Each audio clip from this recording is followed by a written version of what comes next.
Saya di sini akan menjelaskan sebuah buku dari Amitav Acharya yang berjudul The Making of Southeast Asia International Relation of Region. Di buku ini ada terdapat chapter ketiga yang akan saya bahas, yaitu berjudul Imagine Asia Tenggara. Konsep negara bangsa di Asia Tenggara itu sangat mirip dengan fenomena pasca Perang Dunia Kedua. Tetapi apakah mungkin untuk berpikir dalam kerangka sistem negara regional di Asia Tenggara prakolonial? Dalam pandangan Lucian Pei, tidak pernah ada sistem hubungan antar negara di Asia Tenggara sebelum masa kolonial. Namun para sarjana lain di Asia Tenggara nggak setuju dengan Pei, yang titik rujukannya untuk membandingkan pemerintahan prakolonial Asia Tenggara. Milton Osborne pun berpendapat bahwa pada awal tahun 1920-an dan 1930-an, sejarawan dan antropolog sudah mulai mencatat kesamaan di antara negara-negara dan masyarakat dari apa yang disebut Asia Tenggara. Di antaranya adalah tidak hanya kesamaan dalam ritual dan struktur keluarga, tetapi juga bukti dari pola regional hubungan internasional di Asia Tenggara dari periode sejarah awal. Terdapat sebuah sistem yaitu sistem Mandala, yaitu yang terdiri dari lingkaran raja yang tumpah tindih, di mana raja diidentifikasi dengan otoritas ilahi dan universal, dan juga didefinisikan sebagai sang penakluk yang dapat mengklaim hegemoni pribadi atas sekutu dan pengikut-pengikutnya. Ciri penting dari sistem ini adalah bahwa otoritas raja yang terakhir jarang bersifat secara langsung atau secara absolut. Di dalam Mandala ini, kenegaraan didefinisikan bukan oleh skala teritorialnya, tetapi oleh serangkaian loyalitas yang dapat didefinisikan secara sosial yang dapat juga dimobilisasi.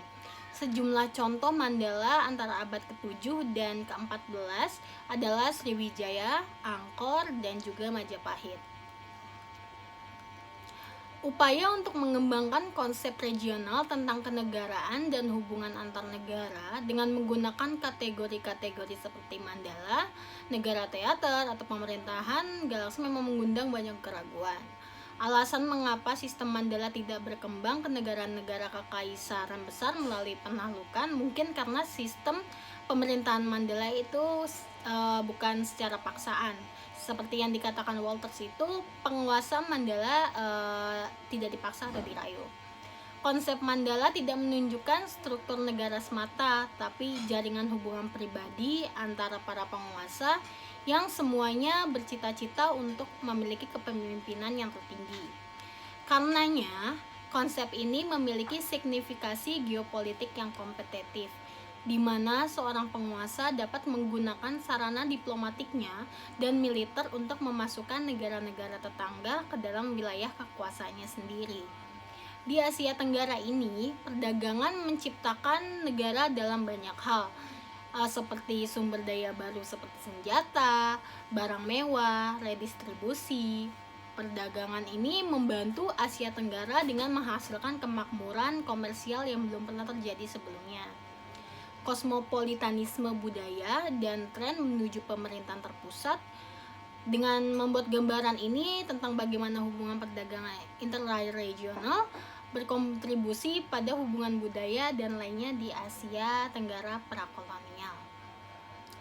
Di buku ini telah membuat skesa garis besar sistem antar negara di bagian Asia Tenggara karena sebelum munculnya negara bangsa.